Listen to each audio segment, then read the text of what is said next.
ने आया है, क्योंकि वही इंसानियत को बचाने की आखिरी उम्मीद है।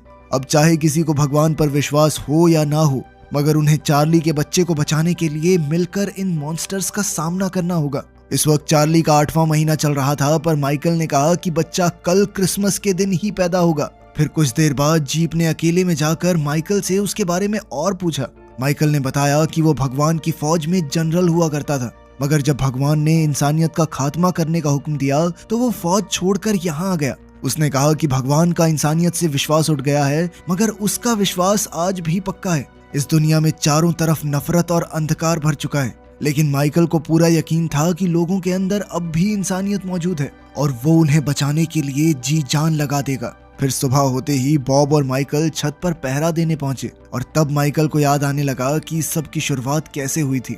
जब माइकल ने भगवान के आदेश का पालन करने से मना कर दिया था तो आर्कएंजल गैब्रियल ने उसे समझाने की कोशिश की कि इंसानों को ये सजा उनके कर्मों की वजह से मिल रही है, लेकिन माइकल का मानना था कि एंजल्स का काम है वो इंसानों को समझाकर सही राह दिखाएं, ना कि उन्हें खत्म कर दें।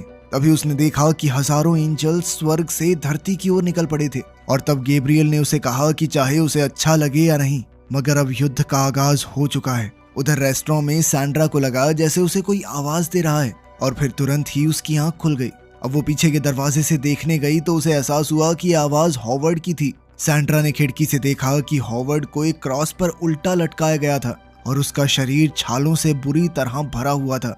वो दर्द में करहाते हुए सैंड्रा से मदद की गुहार लगा रहा था तो सैंड्रा घबराकर फटाफट सारे टेबल कुर्सियां हटाने लगी। उस समय काइल और ऑड्री